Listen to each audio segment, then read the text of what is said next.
আমি মাননীয় শুভেন্দু মুখোপাধ্যায়ের কাছে অনুরোধ করছি আমাদের এবার অন্তত মাছি দিক, আর এই গরুগুলো যেভাবে কোনো ব্যবস্থা করুন, গোশালা টালায় নিয়ে ছেড়ে দিই, আমাদের কিছু ঋণ যেগুলো আছে সেগুলো উনি দিয়ে যাক শোধক, আমরা বাঁচি। এই ঋণ থেকে আমাদের মুক্তি দিতেই তো হবে, নইলে আমরা ঋণের দায় মরতে হবে আমাদের। হ্যাঁ, নইলে আমরা কি করবো? এতগুলো গরুকে এরপরে তো খাওয়াই দিতে পারবো। বছর আমরা রাখবো কি করে গরুগুলো? অতদিন আমরা কি করে খাওয়াবো? নিজেরা এখন এসে করে সোজাসুজি পেটে লাথি মারা, এটা কি ওনার উচিত হয়েছে? এতগুলো গরু আছে, গরু যদি বিক্রি না হয়, আমি অনেক টাকা ঋণ নেওয়া, সেই ঋণ আমি কি করে শোধ করবো? আমার মানে বিকল্প কোনো রাস্তা নেই, বিকল্প কোনো রাস্তা সরকার করে দিক, এটাই আমরা চাই। এবছর অন্তত আমাদের কিছু ছাড় দিক, এটাই আমরা চাই।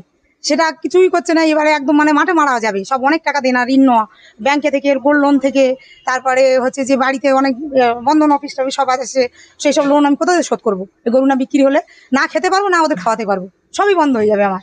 সরকারের কাছে কি চান? সরকারের কাছে চাই এবছরটা অন্তত আমাদের রেয়াই দিক, ছাড় দিক। পরের বছর থেকে ওরা বন্ধ করে দিক আমাদের, তাহলে আপত্তি নেই, আমরা খেটে নিজেরা খাবো। গরুগুলো তো তখন থাকবে না, তাদের বিক্রি করে দিলে আমাদের ঋণগুলো থেকে মুক্তি পাবো, তাহলে আমরা যা খাটবো তাতে আমাদের সংসার দিব্য চলে যাবে। আপনারা খাটালে কত গরু আছে? আমার এক্ষুনি 25টা গরু আছে। অত টাকা আমার এখন 20-25 লাখ টাকা দেনা, আমি কি করে দেবো অত টাকা দেনা? আমাদের মূলত জীবিকাটা কিসের উপর?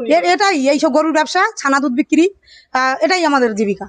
এই গরু বিক্রি করি, 6 মাস বসে খায়, সেই হচ্ছে যে ভুসির দোকানে টাকা দেনা হয়ে যায়, ঈদের পরে আমরা কুরবানির পরে সেই টাকাটা দিয়ে শোধ করে দিই। আপনার কত টাকা ঋণ আছে? এবং যে দোকানে বললেন যে চিঠি এসেছে, হ্যাঁ, 2.5 লাখ টাকা ভুসির দোকানে, 3 লাখ টাকা পাবে, 3.5 লাখ টাকা পাবে। হ্যাঁ, আরো দোকানে পাবে, পাউডার ঘরে এদের ওষুধ পালা লাগে, তাদের সব বাকি আছে, কি করে দেবো আমরা? এসব আমরা কোথাতে শোধ করবো? আপনার যে গরু এই মানে জোন খাললে তো এসব তখন চলবে না, ওদের খাওয়াতে পারবো না, আমরা খেতে পারবো। হ্যাঁ, তাহলে আমরা চালাবো কি? সরকার একটা ব্যবস্থা করে দিই, যারা আমরা এদের মানে বাঁচাতে পারি, বা যাই হোক সরকার দরকার পড়ে এদের কিনে নিক, ধান যেরকম কিনে নিচ্ছে এদের কিনে নিক, নিয়ে হচ্ছে যে এদের অন্য জায়গায় কি করবে করুক, আমরা বেচবো না গরু। আমাদের ঋণ থেকে মুক্তি, ঋণের একটা পরিমাণটা দিক, আমাদের এই ঋণ থেকে আমরা বাঁচি। একটা গরু কেমন দাম আছে? আমরা 1-1.5 লাখ টাকা করে বেচি একটা গরু। হ্যাঁ, গরু হিসেবে দাম হয়। আমরা একটা গরু 70-80 হাজার 90 হাজারে কিনছি, তাহলে আমরা সেই দামে তো আবার বেচে আমরা মানে ঋণটা থেকে মুক্তি পাই, আবার নতুন করে গরু তুলি আবার নতুন করে বছর শুরু হয়, তা সে তো একদমই কিছুই হবে না, তাহলে আমরা কি করে বাঁচবো, কি খাবো? মোট কতজন আছে? আমার ফ্যামিলি 6-7 জন আছে। আমার স্বামী টামি তো পাগল হয়ে যাবে, দেনা দায়, নয় বাড়ি ছাড়তে হবে, নয় ওদের আত্মহত্যা করতে হবে, তখন এবারে আমরা আরো কি করবো? এই দায়টা কে নেবে? সরকার নেই? সরকার এসেছে ঠিক আছে, আমরা মানছি, ভালো খুবই, কিন্তু কিছুদিন অন্তত 2 মাস পরে তো এই নিয়মটা চালু করতে পারতো, তাহলে কারোর কোনো ক্ষতি হতো না। যে শাকসারের হাট দীর্ঘদিনের হাট একদম পুরো বন্ধ, শূন্য, যেখান থেকে লোক পাশ হতে পারে না, সেখান থেকে এখন হাহাকার করছে শাকসারে হাট। তাহলে মানুষ কি করে চলবে বা বাঁচবে কি? এর উপরে আমাদের এই ঘোষপাড়ায় অর্ধেক লোক করে খায়, কত লোক কাজ করে খায়, কেউ হাঁড়ি মেজে, কেউ ভুসি গোবর ফেলে, কেউ হচ্ছে যে দই করে, এইসব করে খায়, কেউ খড় দিয়ে, কেউ কাঠ দিয়ে, তাহলে তাদেরও চলবে কি করে, আর আমাদের চলবে কি করে? মাননীয় মুখ্যমন্ত্রী শুভেন্দু অধিকারীর উদ্দেশ্যে কিছু বলবেন? হ্যাঁ, তিনি চান, আমি চাই তিনি একটা ব্যবস্থা করুক আমাদের, না এই ঋণ থেকে আমাদের মুক্তি দিতেই তো হবে, নইলে আমরা ঋণের দায় মরতে হবে আমাদের। হ্যাঁ, নইলে আমরা কি করবো? এতগুলো গরুকে এরপরে তো খাওয়াই দিতে পারবো না, এ তো দুধ নেই, এই 6-8 মাস করে বসে খাচ্ছে, মানে আমরা জানি ওদের দুধ না ছাড়লে তো তৈরি হয় না, তৈরি হলে একটু চেয়ারা হলে আমরা কুরবানিতে বিক্রি করি, তাহলে একটা টাকা পাই মোটামুটি, সব দিন না মিটিয়ে আবার কিছু নতুন গরু আনি, সেসব তো পুরো বন্ধ আমাদের, আমরা কি করবো? মাধবপুর থানায় বলা হয়েছে যে 14 বছরের নিচে কোনো গরুকে, ঠিক আছে, কেউ কুরবানি দিতে পারবে। হ্যাঁ, তা 14 বছরের গরু রাখা সম্ভব? এই গরুগুলো আনা হয় বিহার থেকে, 1 বছরে বেশি এরা দুধ দেয় না, তাহলে আমরা 14 বছর রাখবো কি করে? 14 বছর আমরা রাখবো কি করে এই গরুগুলো?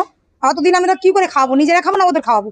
একটা গম ভুসির দাম 1100 টাকা এক বস্তা, 2 বস্তা করে গম ভুসি যায় এত গরুর পেছনে, আমরা কোথায় পাবো? এবার দানা ভুসি আছে, খড় আছে, খড় হচ্ছে যে 2000 টাকা কামন, আবার গাদা দিয়ে লোক খরচা করে, সেই সব খড়ের গাদা পড়ে রয়েছে, সে কি হবে আমাদের?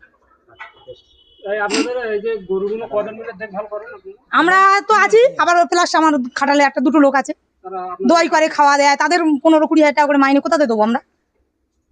সম্ভব কি? তাহলে এখন কি করবেন বলে ভাবছেন? এখন সরকার কিছু করুক আমাদের বাঁচার জন্য, নইলে আমাদের তো মরতে হবে, নয় মরতে হবে, নয় দেশ ছেড়ে পালাতে হবে, যা হোক তো একটা করতে হবে। সরকার এসেছে 2 মাস টাইম দিতে পারতো, তো যে এবারটা ছাড় দেই, সব গরু পরের বছর থেকে এরম আর হবে না, এরমটাই তো করতে পারতো। তারা যেহেতু বলছে যে গরু আমাদের মাথা হয়, হ্যাঁ ঠিক আছে, মাথা ঠিক আছে, তাহলে গরু তাহলে কোনোদিনই বেচো না, তাহলে ওরা নিয়ে যাক, নিয়ে যা, আমাদের যে ঋণটা আছে দিয়ে যাক, মিটে যাবে সমস্যা আমাদের, আমরা কিছু চাই না। গরু ওরা নিয়ে কোথায় কি করবে করুক, ওরা হচ্ছে যে যেখানে আমার কোনো আপত্তি নেই, কোথায় ওরা একটা জায়গাটা ওনাদের মাথার যেটা জায়গা করুক, আর আমাদের ঋণের বোঝা থেকে মুক্তি দিই। সরকার এই গরিব মানুষ, গরিব হিন্দুদের কথা একবারও ভাবলো না, একদম এসে পরে সোজাসুজি পেটে লাথি মারা, এটা কি ওনার উচিত হয়েছে? হ্যাঁ, উচিত হয়নি, আমার তো মন বলে উচিত হয়নি।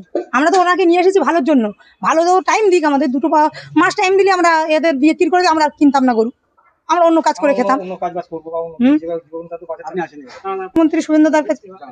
এই যে এত গরু আপনার খাটালে আছে, এই যে বিক্রি হচ্ছে না, আপনার হ্যাঁ। হাতে কয়েকদিন না। আছে, কি বলবেন? হ্যাঁ, আমি মাননীয় শুভেন্দু মুখোপাধ্যায়ের কাছে অনুরোধ করছি, আমাদের এবার অন্তত মাছি দিক, আর এই গরুগুলো যেভাবে কোনো ব্যবস্থা করুন, গোশালা টোলায় নিয়ে ছেড়ে দিই, আমাদের কিছু ঋণ যেগুলো আছে সেগুলো উনি দিয়ে যাক, শোধক, আমরা বাঁচি, দিয়ে আমরা অন্য জায়গায় খেটে খুটে খাবো, আমাদের এইসব লাইন আর লাগবে না, আমরা যেন ঋণ থেকে মুক্তি পাই। আপনি শুভেন্দুদার কাছে হাত ধরে আবেদন করছেন, হ্যাঁ, আমাদেরকে বলবেন। বাঁচান, এটাই আমার অনুরোধ, আর তাছাড়া কিছু না। এবছরটা আমাদের অন্তত রেয়াই দিক, আমরা আর গরুর ব্যবসা কিছুই করবো না।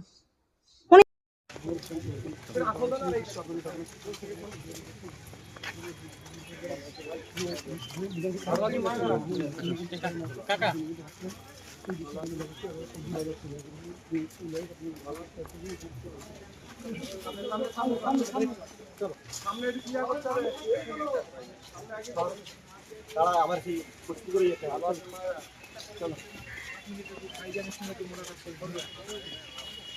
সাইড হোক কাকারা একটু সাইড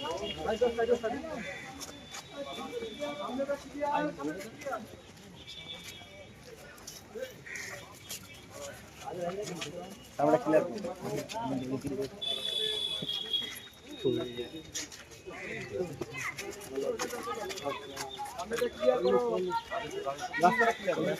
ধরতে সব ধরতে পারছি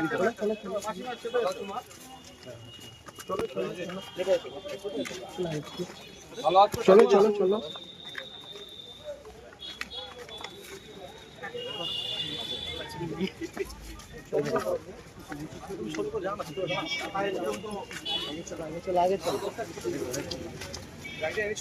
চেষ্টা করছি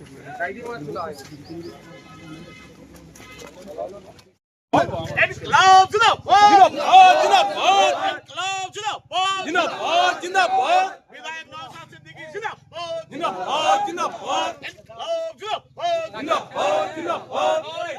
Kantor Sir Vidhan Sabha ka kono comrade Nawzat Siddiqui Zindabad! Zindabad! Zindabad! বসুন ফ্যানটা চালিয়ে দাও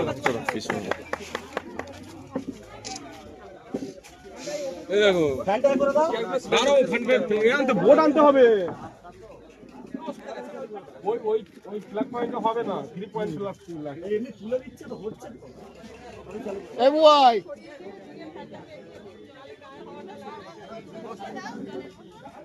বলছি ওনার কাছে এখানে একটা বোট পাওয়া যাবে বলবো ওই এই লোক এখন কটা ছবি তুলে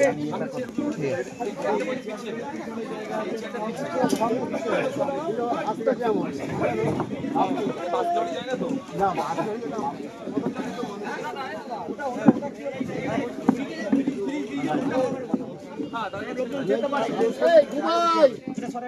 বুবাই আসো